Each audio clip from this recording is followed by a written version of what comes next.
Di sebuah desa terpencil bernama Bukit Permata, seorang pemuda bernama Arkan tengah menjalani tugas militer nasionalnya. Hari-harinya berjalan tenang, diisi patroli rutin dan pengawasan wilayah yang nyaris tak pernah tersentuh oleh manusia. Desa itu sunyi, terpencil, dan tampak jauh dari segala kemungkinan bencana. Hingga suatu malam, bumi mendadak berguncang hebat. Gempa besar mengguncang perbukitan, merobohkan bangunan-bangunan tua yang rapuh dimakan usia. Debu beterbangan, teriakan warga memecah keheningan, dan kegelapan malam berubah menjadi kepanikan. Arkan termasuk di antara para korban terdampak, namun ia hanya mengalami luka ringan. Setelah keadaan sedikit terkendali, komandan pasukan segera memberi instruksi tegas. Beberapa anggota militer harus turun langsung membantu warga, memastikan tidak ada korban jiwa yang terabaikan. Arkan menjadi salah satu relawan yang menyusuri rumah-rumah penduduk. Ia berjalan dari satu pintu ke pintu lain, menembus udara dingin perbukitan yang kini dipenuhi aroma tanah retak dan kayu patah. Di tengah tugasnya itu, perhatiannya tertuju pada sebuah bayangan yang bergerak cepat di ujung jalan. Seseorang keluar dari sebuah rumah sambil memanggul karung besar di pundaknya. Gerak-geriknya mencurigakan, tergesa, dan seolah menghindari sorot mata siapapun. Naluri militernya langsung aktif. Tanpa berpikir panjang, Arkan berlari mengejar sosok tersebut. Bayangan itu berbelok cepat dan menghilang ke dalam sebuah rumah sederhana di tepi desa. Nafas Arkan memburu saat ia memperlambat langkah, mendekati bangunan itu dengan hati-hati. Ia bersiap menghadapi kemungkinan terburuk. Di dalam rumah yang remang, seorang gadis perlahan membuka penutup kepalanya. Namanya Daikel Demir. Wajahnya polos, menyiratkan kepolosan sekaligus kelelahan hidup yang tak mudah. Ia tinggal di desa terpencil itu bersama ibunya yang terbaring sakit parah. Kehidupan mereka jauh dari kata layak, kekurangan makanan, minim obat-obatan, dan rumah rayot yang nyaris runtuh oleh gempa.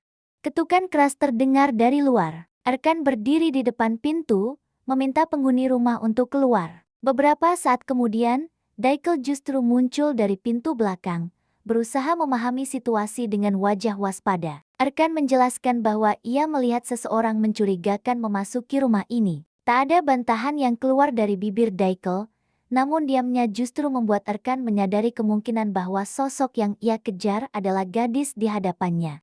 Ia meminta izin untuk memeriksa rumah tersebut. Ketika pintu akhirnya terbuka, Arkan tertegun. Di sudut ruangan sempit itu terbaring seorang perempuan tua dengan tubuh kurus dan napas yang terdengar berat. Kondisinya memprihatinkan. Ruangan itu dingin, hampir tanpa perlindungan dari udara malam yang menusuk.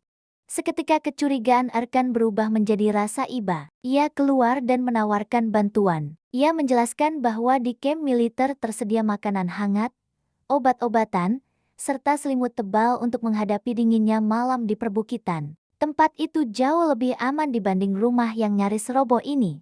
Namun Daikel menolak dengan tegas. Ia mengatakan bahwa dua saudaranya akan segera datang membantu mereka. Penolakannya terdengar yakin, meski tatapannya menyimpan keraguan yang tak sepenuhnya bisa disembunyikan. Merasa ada sesuatu yang tak beres, Arkan memutuskan untuk tetap tinggal di sekitar rumah itu. Ia bersikeras berjaga di depan rumah Daikel, memastikan keselamatan mereka setidaknya untuk malam itu. Dingin menggigit kulitnya, namun ia bertahan. Tanpa mereka sadari, dari kejauhan tiga pria memperhatikan rumah tersebut dalam gelap. Tatapan mereka penuh niat buruk. Mereka memang telah mengincar Daikel sejak lama, dan gempa malam itu seharusnya menjadi kesempatan emas untuk menculiknya. Namun keberadaan seorang tentara yang berjaga membuat rencana mereka terhambat. Malam di Bukit Permata pun berubah menjadi awal dari sesuatu yang jauh lebih besar dari sekadar bencana alam, sebuah pertemuan tak terduga yang akan menyeret Arkan dan Daikel ke dalam bahaya yang belum mereka bayangkan. Keesokan paginya, udara Bukit Permata masih menyisakan dingin yang menusuk tulang. Asap tipis mengepul dari dapur terbuka di samping rumah Daikel. Di sana, Arkan berdiri canggung namun berusaha membantu, memotong kayu bakar dan menjaga api tetap menyala sementara Daikel menyiapkan makanan sederhana. Suasana pagi itu terasa ganjil, terlalu tenang setelah kekacauan semalam. Di sela kesibukan kecil itu, Arkan mencoba mengenal gadis yang sejak tadi memenuhi pikirannya. Ia menanyakan usianya, Daikel menjawab pelan bahwa ia berumur 20 tahun. Namun setelah kata-kata itu terucap, wajahnya berubah. Ada kecemasan yang tiba-tiba muncul di matanya. Ia memohon agar rekan tidak memberitahukan hal itu kepada siapapun. Permintaan itu terasa aneh, tetapi sebelum rekan sempat menggali lebih jauh, Daikel sudah memutus percakapan. Ia menyuruh Arkan kembali ke kamp militer dan segera masuk ke dalam rumah, seolah ingin mengakhiri interaksi mereka secepat mungkin. Arkan pun melangkah pergi, meski perasaannya tidak sepenuhnya tenang. Baru beberapa puluh meter meninggalkan rumah itu, langkahnya terhenti. 3 pria muncul dari arah berlawanan, menghadangnya dengan gerakan terencana. Masing-masing membawa senjata api. Tatapan mereka tajam, tanpa ragu. Salah satu dari mereka berbicara dengan nada dingin, meminta Arkan menyerahkan Daikel dan tidak mencampuri urusan yang bukan miliknya. Permintaan itu bukan sekadar ancaman, melainkan perintah yang dibalut keyakinan bahwa mereka pasti menang. Arkan terdiam sejenak, terkejut oleh keberanian mereka. Namun sebagai seorang tentara, ia tak mungkin mundur. Dengan tegas ia menolak dan menyatakan bahwa Daikel tidak akan diserahkan kepada siapapun. Ketegangan pecah dalam hitungan detik. Suara tembakan memecah udara pagi. Arkan membalas serangan itu, berusaha menahan ketiga pria tersebut sendirian. Ia bergerak cepat, berlindung di balik batang pohon dan tumpukan batu, menembakkan peluru dengan perhitungan yang terlatih. Namun jumlah mereka lebih banyak, posisi mereka lebih menguntungkan. Dari dalam rumah, Daikel menyaksikan semuanya dengan tubuh gemetar. Ia berteriak menyuruh Arkan masuk. Dengan sisa tenaga yang ada, Arkan berlari tertatih menuju rumah itu. Mereka berlindung di balik dinding kayu yang rapuh. Para pria itu tak berhenti. Rentetan peluru menghujani bagian depan rumah. Kaca jendela pecah berkeping-keping. Serpihannya berterbangan ke dalam ruangan. Dinding berlubang oleh tembakan yang tak henti. Di sudut ruangan, Ibu Daikel yang terbaring lemah tak mampu menghindar. Sebuah peluru menembus masuk dan mengenai tubuh rentanya. Dalam kekacauan itu, napasnya terhenti untuk selamanya. Dunia Daikel seakan runtuh dalam 1 detik. Kesedihan tak lagi berbentuk air mata, melainkan kehampaan. Ia sadar tak ada lagi yang tersisa untuknya. Ayahnya telah lama tiada, dan kini ibunya menyusul. Rumah yang selama ini menjadi tempat bertahan hidup berubah menjadi saksi kematian. Di sisi lain ruangan, Arkan tergeletak dengan darah yang terus mengalir. Ia masih hidup, tetapi kesadarannya kian memudar. Ia seorang tentara, ia memiliki tanggung jawab, keluarga yang menunggunya pulang, dan tugas yang belum selesai. Namun saat itu, tubuhnya nyaris tak mampu digerakkan. Dengan langkah gontai dan hati yang telah kosong, Daikel membuat keputusan terbesar dalam hidupnya. Ia mengatakan bahwa ia akan menyerahkan diri. Tak ada alasan baginya untuk terus lari. Jika keberadaannya hanya membawa kematian bagi orang lain, maka lebih baik ia mengakhiri semuanya. Perlahan ia melangkah keluar dari rumah, menghadapi ketiga pria itu tanpa perlawanan. Di dalam kondisi setengah sadar, Arkan melihat bayangan Daikel menjauh. Dengan sisa tenaga yang tersisa, ia meraih hate yang terjatuh tak jauh dari pintu. Tangannya bergetar hebat saat menekan tombol komunikasi. Dengan napas tersengal dan suara yang nyaris putus, ia memanggil komandannya, meminta bantuan secepat mungkin. Di Bukit Permata, pagi yang seharusnya membawa harapan justru berubah menjadi awal dari perburuan yang lebih gelap, dan pertarungan antara tugas, pengorbanan, serta takdir yang tak pernah mereka pilih. Beberapa hari berlalu sejak peristiwa penyerangan itu. Arkan berkunjung ke rumah Daikel. Suasana terasa berat dan mencekam. Tak ada isak tangis, tak ada pembelaan, hanya wajah-wajah keras yang bersembunyi di balik dalih menjaga tradisi. Kakak tertuanya berdiri paling depan, menyatakan bahwa tak ada lagi alasan bagi Daikel untuk hidup. Dalam keyakinannya, seorang perempuan yang dianggap tak lagi suci telah mencoreng nama keluarga, dan satu-satunya jalan untuk membersihkan aib adalah menjalankan hukum adat. Ketegangan memuncak. Arkan diperingatkan untuk pergi sebelum situasi berubah menjadi baku tembak. Ia sadar, satu langkah keliru saja bisa memicu pertumpahan darah yang lebih besar. Dengan rahang mengeras dan tangan mengepal, ia melangkah mundur, seolah menerima peringatan itu. Di sisi lain halaman, Daikel memejamkan mata. Ia pasrah pada nasib yang tak pernah ia pilih. Namun beberapa detik kemudian, Suara keras menggema. Pintu rumah yang tadi tertutup didobrak dengan paksa. Erkan kembali masuk. Napasnya berat namun suaranya tegas dan tak tergoyahkan. Ia menyatakan bahwa ia akan menikahi Daiko.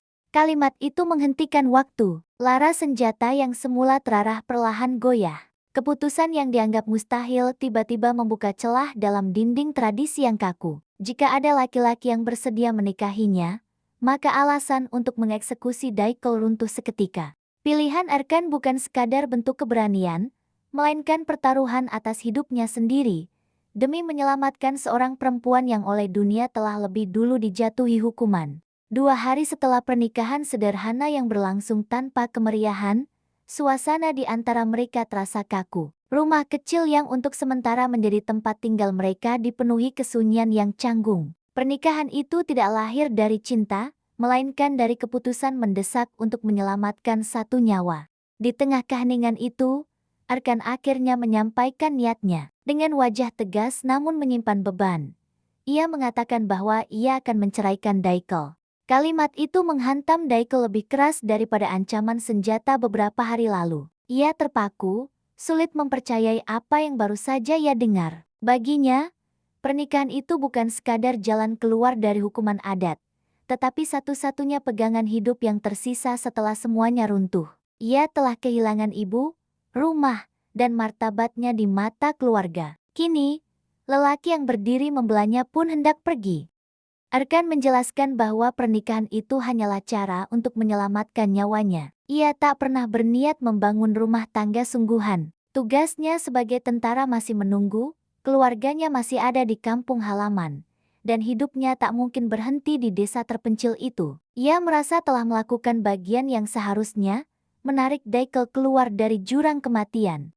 Namun bagi Daiko, keputusan itu sama saja dengan mengembalikannya ke tepi jurang yang sama. Dengan suara bergetar namun penuh keteguhan, ia menolak diceraikan. Jika Erkan tetap bersikeras, ia akan kembali kepada keluarganya dan menyerahkan diri pada hukuman yang sempat tertunda. Baginya, hidup tanpa harga diri dan tanpa tempat berpijak bukanlah kehidupan. Statusnya sebagai istri, betapapun singkat dan rapuh, telah menjadi satu-satunya pelindung dari vonis adat yang kejam. Ancaman itu bukan sekadar kata-kata kosong, Daiko telah menunjukkan sebelumnya bahwa ia sanggup menerima kematian dengan pasrah. Erkan menyadari hal itu. Ia melihat kembali sorot mata Daiko di hari eksekusi, tatapan seseorang yang tak lagi takut kehilangan apapun. Kini, keputusan yang ia anggap sederhana berubah menjadi dilema besar. Menceraikan Daiko berarti mendorongnya kembali pada kemungkinan kematian. Namun mempertahankan pernikahan itu berarti mengikat hidupnya pada tanggung jawab yang tak pernah ia rencanakan. Di antara mereka, bukan lagi sekadar soal penyelamatan, melainkan tentang pilihan. Apakah pernikahan itu akan tetap menjadi sandiwara penyelamat sesaat, atau berubah menjadi ikatan yang menuntut keberanian lebih besar dari sekadar menarik pelatuk senjata? 1 bulan berlalu, musim di Bukit Permata perlahan berubah, dan bersama itu tugas militer pun resmi berakhir. Satu persatu kendaraan meninggalkan kawasan perbukitan, membawa para anggota kembali ke kehidupan mereka masing-masing. Tenda-tenda dibongkar, pos jaga dikosongkan, dan desa yang sempat ramai oleh seragam kini kembali sunyi. Di sudut barak yang hampir kosong, Daiko berdiri dengan sebuah tas besar di tangannya. Isinya tak seberapa, beberapa pakaian, selimut tipis, dan sisa-sisa hidup yang berhasil ia kumpulkan kembali. Wajahnya tenang, tetapi sorot matanya menyimpan keputusan yang telah ia bulatkan sendiri. Erkan menghampirinya sebelum ia benar-benar melangkah pergi. Ada jarak tak kasat mata di antara mereka sejak pembicaraan tentang perceraian itu. Dengan nada yang berusaha terdengar tegas, Erkan mengatakan bahwa ia tidak bisa membawa Daiko ke Istanbul. Hidupnya di sana rumit, keluarganya belum mengetahui apapun, dan situasinya tidak memungkinkan untuk menjelaskan pernikahan yang terjadi secara mendadak. Erkan mencoba menawarkan jalan tengah. Ia mengatakan bahwa Daiko tidak perlu kembali ke rumah keluarganya. Ia telah meminta izin pada komandannya agar Daiko tetap tinggal di kawasan militer untuk sementara waktu. Tempat itu aman, jauh dari ancaman keluarganya. Ia juga berjanji akan mengirimkan uang setiap bulan agar Daiko tidak kekurangan apapun. Dengan keyakinan yang pahit namun tegas, Daiko menolak. Ia tidak akan menunggu hari di mana namanya dihapus secara resmi dari hidup rekan. Ia tidak akan menggantungkan nasibnya pada janji yang mungkin berubah seiring jarak dan waktu. Sehari setelah perjalanan panjang meninggalkan Bukit Permata, Erkan akhirnya tiba di rumah keluarganya di Istanbul. Sejak dari gerbang utama, kemewahan sudah terpampang jelas, halaman luas yang tertata rapi, bangunan megah dengan pilar-pilar tinggi, dan deretan mobil mahal terparkir di sisi halaman. Dunia yang ia masuki kembali terasa begitu berbeda dari desa terpencil yang baru saja ia tinggalkan. Ia melangkah masuk ke dalam rumah dengan langkah mantap, meski hatinya tak sepenuhnya tenang.